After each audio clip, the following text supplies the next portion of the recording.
নমস্কার বন্ধুরা, ধূলিকণার স্বপ্নযাত্রা অফিসিয়াল ইউটিউব চ্যানেলে আপনাদের আবারও জানাই আন্তরিক স্বাগত। এই পৃথিবীতে প্রতিটি মানুষের জীবনই এক একটা গল্প, কোথাও আনন্দ, কোথাও বেদনা, কোথাও সংগ্রাম, আবার কোথাও অদ্ভুত কিছু রহস্য লুকিয়ে থাকে। কিন্তু সেই সব গল্পের মাঝেও এক শক্তির গল্প আছে, যেটা আমরা অনেক সময় চোখের সামনে দেখেও বুঝতে পারি না। সেই শক্তির নাম নারী। নারী মানে শুধু একজন মানুষ নয়, নারী মানে জন্ম, সৃষ্টি, ভালোবাসা, ত্যাগ আর অসীম সাহসের আরেক নাম। একজন নারী কখনো মেয়ে হয়ে পরিবারের স্বপ্ন বহন করে, কখনো মা হয়ে জীবনে নতুন পৃথিবীতে নিয়ে আসে, আবার কখনো শিক্ষক হয়ে ভবিষ্যৎ গড়ে চলে, কখনো সমাজের রক্ষক হয়ে অন্যায়ের বিরুদ্ধে দাঁড়ায়। তবুও এই সমাজের সব গল্প এত সহজ নয়। অনেক সময় সমাজের কিছু মানুষের লোভ, নিষ্ঠুরতা আর অন্যায় সেই নারীর পথকে আরো কঠিন করে তোলে। তবুও আশ্চর্যের বিষয়, এত আঘাত, এত কষ্টের পরেও নারী ভেঙে পড়ে না, বরং আবার উঠে দাঁড়ায়, আবার লড়াই করে।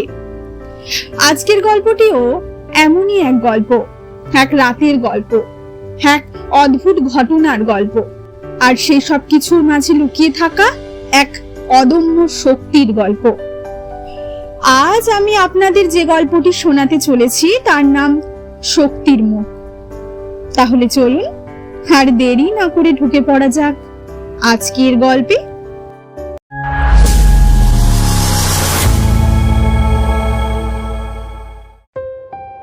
আজ ইন্টারন্যাশনাল উইমেন্স ডে। রাত প্রায় ৮টা। শহরের ব্যস্ততা ধীরে ধীরে কমে এসেছে। রাস্তার আলো লম্বা লম্বা ছায়া ফেলছে অন্ধকারের মধ্যে। একটা গাড়ি ধীরে ধীরে শহর ছেড়ে গ্রামের দিকে এগিয়ে চলছে। গাড়ির ভেতরে বসে রয়েছে সাংবাদিক ঈশা, আর তার পাশে রয়েছে ভিডিওগ্রাফার মেঘলা। তারা আজ একটা বিশেষ প্রতিবেদনে যাচ্ছে, নারীর জীবন, তার সংগ্রাম আর শক্তি নিয়ে। গাড়ির জানালার বাইরে তাকিয়ে ঈশা যেন অনেক কিছু ভাবছিল। মেঘলা হালকা গলায় বলল, আজকের রিপোর্টটা কিন্তু অন্যরকম হবে। ঈশা একটু হাসল। হবাই উচিত, আজ তো নারী দিবস। ঠিক তখনই ঈশার ফোন বেজে উঠল।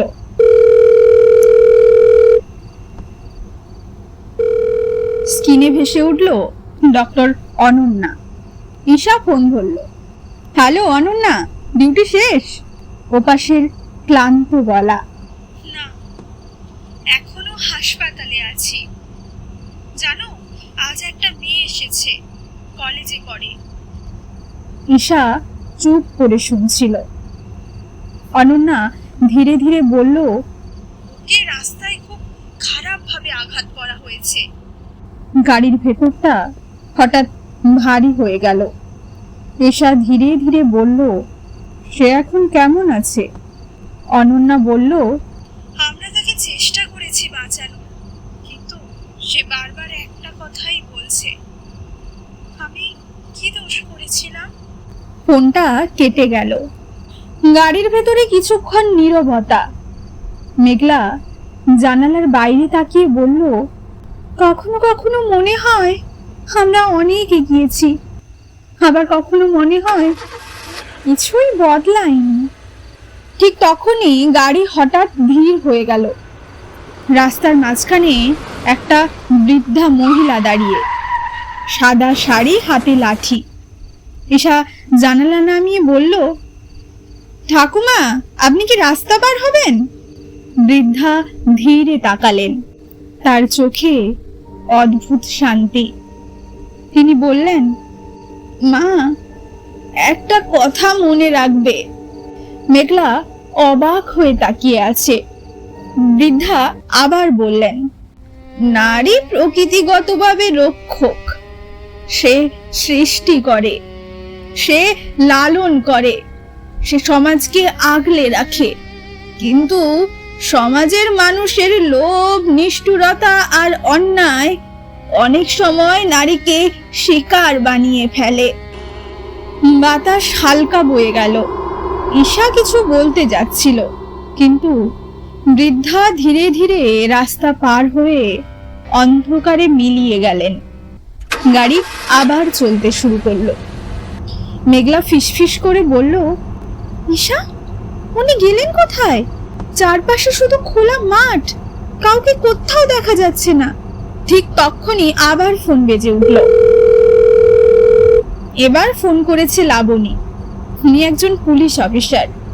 ঈশা ফোন ধরলো। হ্যাঁ লাবণী, বলো। লাবণীর গলায় অসম্ভব চিন্তার লেশ। আজ থানায় একটা মেয়ে এসেছিল। বিয়ের পর 3 বছর ধরে অত্যাচার সহ্য করছে। মেঘলা চুপ করে শুনছিল। লাবণী বলল, সবাই তাকে বলছে সংসার মানিয়ে নিতে হয়। ঈশা ধীরে ধীরে জিজ্ঞেস করলো, তারপর? লাবণী বলল, আজ সে বলেছে আমি মানুষ হয়ে জন্মেছি, শুধু সহ্য করার জন্য না। ফোনটা কেটে গেল। গাড়ি এবার গ্রামের ভেতরে ঢুকে পড়েছে। দূরে একটা পুরনো মন্দিরের আলো দেখা যাচ্ছে। মেঘলা বলল, ওইটাই নিশ্চয়ই মন্দির। গাড়ি থামলো। মন্দিরের সামনে একটি মেয়ে মাটির প্রতিমা গড়ছে। তার নাম দুর্গা। চারপাশে শুধু প্রদীপের আলো আর মাটির গন্ধ। ঈশা তার কাছে গিয়ে বলল, এত রাতে কাজ করছো? দুর্গা মৃদু হাসলো। প্রতিমা শুধু মাটি দিয়ে হয় না, শক্তি লাগে। ঠিক তখনই মন্দিরের ভেতর থেকে একটা গলা শোনা গেল, কারণ পৃথিবীর সব শক্তির শুরু নারী থেকে। ঈশা চমকে ঘুরে তাকালো। সেই বৃদ্ধা মহিলা দাঁড়িয়ে। মেঘলা অবাক হয়ে বলল, এ তো সেই মহিলা। বৃদ্ধা ধীরে ধীরে বললেন, নারী কখনো মেয়ে, কখনো মা, কখনো শিক্ষক, কখনো রক্ষক। বাতাস হঠাৎ জোরে বইতে লাগলো। তিনি আবার বললেন, সমাজ তাকে আঘাত করে, তবু সে ভাঙে না। একটা বজ্রপাত হলো। ঈশা চোখ ফিরিয়ে আবার তাকালো, কিন্তু সেই বৃদ্ধা আর সেখানে নেই। মেঘলা ফিসফিস করে বলল, উনি গেলেন কোথায়? দুর্গা প্রতিমার চোখ আঁকতে আঁকতে শান্ত গলায় বলল, শক্তি কি কখনো ধরে রাখা যায়? ঈশা তখন প্রতিমার দিকে তাকালো। প্রদীপের আলোয় প্রতিমার চোখ যেন জীবন্ত। তার মনে হলো, ডক্টর অনন্যা যখন সেই আহত মেয়েটাকে বাঁচানোর চেষ্টা করছে, লাবণী যখন অন্যায়ের বিরুদ্ধে দাঁড়াচ্ছে, আর অসংখ্য নারী যখন প্রতিদিন লড়াই করছে, তখনই সেই শক্তি জন্ম নেয়। দূরে মন্দিরে ঘন্টা বাজছে। ঈশা ধীরে ধীরে বলল, আজকের দিনটা শুধু একটা উৎসব নয়, আজকের দিনটা মনে করিয়ে দেয় নারী সমাজের শক্তি। আর সেই মুহূর্তে তার মনে হলো, হয়তো সেই রহস্যময় বৃদ্ধা একজন সাধারণ মানুষ নয়, তিনি হয়তো সেই শক্তিরই প্রতীক। তো এই ছিল আজকের গল্প, শক্তির মুখ। এই গল্পটি হয়তো শুধু একটি কাহিনী নয়, বরং আমাদের সমাজের এক বাস্তব প্রতিচ্ছবি, যেখানে একদিকে আছে অন্যায়, নিষ্ঠুরতা আর মানুষের লোভ, আবার অন্যদিকে আছে সাহস, শক্তি আর প্রতিদিন নতুন করে উঠে দাঁড়ানোর অদম্য ইচ্ছা শক্তি। কারণ সত্যি বলতে, নারীকে কখনোই দুর্বল ভেবে ভুল করা উচিত নয়। তার ভেতরে এমন শক্তি লুকিয়ে থাকে যা সময় এলে পৃথিবীও বদলে দিতে পারে। তো আজ এই পর্যন্তই। দেখা হচ্ছে পরবর্তী কোনো গল্পে। আমি আবার খুব শীঘ্রই হাজির হব নতুন কোনো গল্প নিয়ে। ততক্ষণ পর্যন্ত সবাই সুস্থ থাকবেন, ভালো থাকবেন। ধন্যবাদ।